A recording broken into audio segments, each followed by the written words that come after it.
आज बाबा साहब भीमराव अंबेडकर की जयंती है। बाबा साहब भीमराव अंबेडकर ने भारत देश को जो संविधान दिया, उसके अतिरिक्त आज़ादी के संघर्ष में दलितों और पिछड़ों के कल्याण के लिए किए गए उनके कार्य,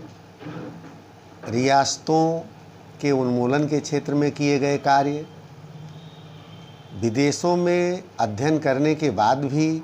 भारत की जनता और भारत के दलितों के बारे में उनका चिंतन अत्यंत महत्वपूर्ण है। बाबा साहब भीमराव अंबेडकर अद्वितीय प्रतिभा के धनी थे। उन्होंने कोलंबिया विश्वविद्यालय और लंदन स्कूल ऑफ इकोनॉमिक्स से 2 बार डॉक्टरेट की उपाधि प्राप्त किया था। यदि बाबा साहब भीमराव अंबेडकर चाहते तो वह विदेशों में प्रोफेसर के पद पर रहकर बहुत अच्छा जीवन यापन कर सकते थे, परंतु उनके मस्तिष्क में सदैव यह बात रहती थी कि हमने जिस देश में जन्म लिया है वहाँ पर निश्चित ही मानवता प्रताड़ित है, दलितों और पिछड़े वर्ग के लोगों के लिए बहुत अधिक कार्य किए जाने की आवश्यकता है।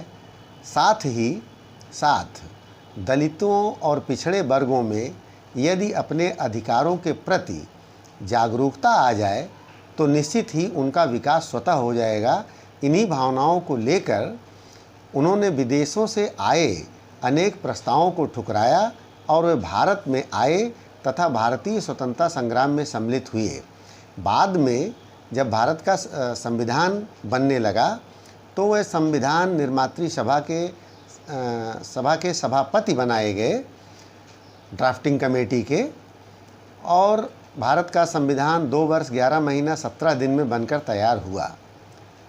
यद्यपि कि उन दिनों भारत परतंत्र था, परतंत्र भारत में जो देश की मेधा थी वह मुखर होकर देश के लिए कार्य नहीं कर पा रही थी, परंतु डॉक्टर भीमराव अंबेडकर ने उन विषम परिस्थितियों में भी विभिन्न देशों के संविधान के मैटर लिए और अपना एक निरपेक्ष मत रखते हुए देश के संविधान के निर्माण में उन्होंने अत्यंत महत्वपूर्ण भूमिका का निर्वहन किया। सबसे महत्वपूर्ण बात यह है कि छात्र जीवन से ही उन्हें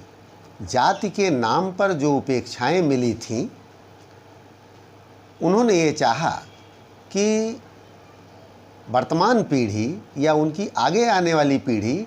उस प्रकार की उपेक्षाओं की शिकार न हो, इस पर उन्होंने विशेष कार्य किया। और हम कोई भी स्वतंत्रता का युद्ध हो या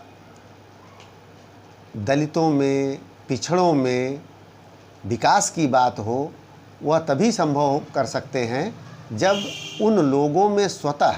यह बात आ जाए, अर्थात मानसिक क्रांति का प्रस्फुटन हो। तो बाबा साहब भीमराव अंबेडकर ने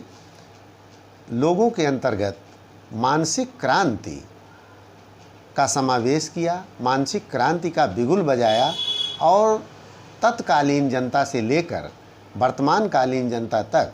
भीमराव अंबेडकर के बारे में सोचते हैं, विचार करते हैं, उनके विचारों को अपना संबल बनाते हैं और उनके विचारों को संबल बनाकर वह सभी अपने विकास के बारे में सोचते हैं और सरकार के द्वारा किए गए कार्यों में अपनी सहभागिता सुनिश्चित करते हैं। संविधान की मूल धारा में